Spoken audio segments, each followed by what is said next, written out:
2025 WWE का एक ऐसा साल जिसमें कुछ ऐसे मूवमेंट्स थे भाई, लिटरली सबको शॉक कर गए। इसमें जॉन सीना का हील टर्न, जॉन सीना की रिटायरमेंट, विजन का बनना, विजन का टूटना, ये सारे मूवमेंट्स हुए 2025 में। तो आइए फिर से उन मूवमेंट को दोबारा याद करते हैं।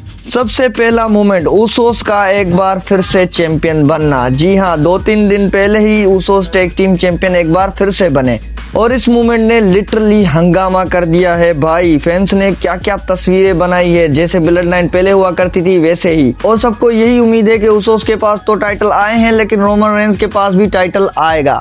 तो किसी ने 2 जबरदस्त तस्वीरें बनाई है, एक अनडिस्प्यूटेड WWE चैंपियनशिप के साथ, एक वर्ल्ड हेवीवेट चैंपियनशिप के साथ। अब इनमें से रोमन रेंस कौन सी जीतेगा, आप कमेंट में बताओ। अब बात करते हैं विजन के बनने से लेकर टूटने तक की। सेथ रॉलिंस ने पॉल हेमन के साथ रोमन रेंस और CM पंक से रेसलमेनिया की मैच जीती। उसके बाद ये विजन बना।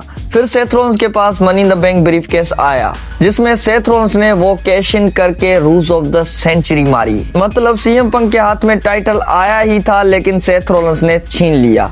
फिर सेथ रॉलिंस का मैच हुआ champion versus champion crown jewel में, वो भी कोडी रोड्स के साथ, जिसमें सेथ रॉलिंस जीत तो गया, लेकिन सेथ रॉलिंस ने ये बोला कि मुझे किसी की जरूरत नहीं थी कोडी रोड्स को हराने के लिए। तो भाई ये मूवमेंट सुनकर पूरी विजन, मतलब ब्रॉन ब्रेकर, ब्रॉनसन रीड और पॉल हेमन तो शॉक ही रह गए। फिर उसके बाद आपको पता ही है, उसके बाद बुरी तरीके से विजन ने सेथ रॉलिंस पे अटैक किया और सेथ रॉलिंस को घर भेज दिया, मतलब बेचारे को टाइटल भी रखने नहीं दिया। उसके बाद वो टाइटल जीता CM पंक ने सैटरडे नाइट मेन इवेंट में, और वो मूवमेंट भी बेस्ट मूवमेंट था। अब बात करते हैं जॉन सीना के हील टर्न से लेके उसकी रिटायरमेंट तक। Elimination chamber John Cena match जीता। उसके बाद जॉन सीना ने कोडी के ऊपर हील टर्न ले लिया, और भाई साहब ये हील टर्न कोई नॉर्मल हील टर्न नहीं था, जिसको हम बचपन से बेबी फेस देखते आए हैं भाई, वो अचानक से हील टर्न हो गया। और ये मूवमेंट सबसे ज्यादा शॉकिंग था WWE की हिस्ट्री में।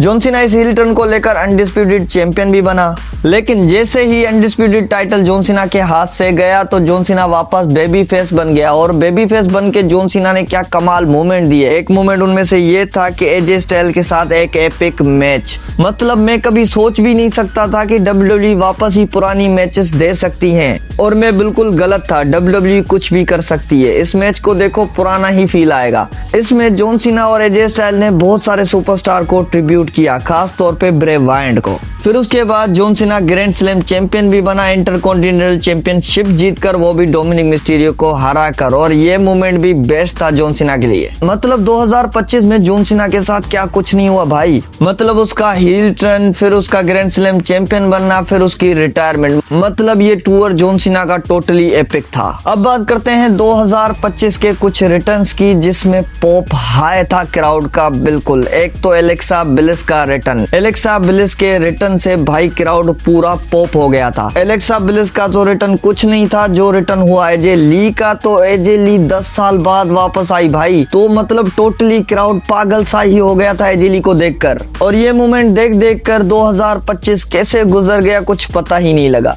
उसके बाद 1-2 हफ्ते पहले की बात है, जब कार्मेलो हेव्स बना यूनाइटेड स्टेट चैंपियन। अब इसमें खास बात क्या थी? खास बात यह है कि कार्मेलो हेव्स वो दूसरा ब्लैक चैंपियन है जिसने यूनाइटेड स्टेट चैंपियनशिप जीती। पहला बॉबी लेशली था। अब ब्लैक की बात की ही है तो नियोमी को कैसे भूल सकते हैं भाई। मतलब नियोमी का जेड गार्गिल पे हील टर्न लेना, उसके बाद जेड गार्गिल ने अपना बदला लिया, उसके बाद नियोमी चैंपियन भी बनी, लेकिन वो चैंपियनशिप ज्यादा रेन नहीं कर पाई कुछ प्रेगनेंसी प्रॉब्लम की वजह से, और वो टाइटल छोड़ के चली गई।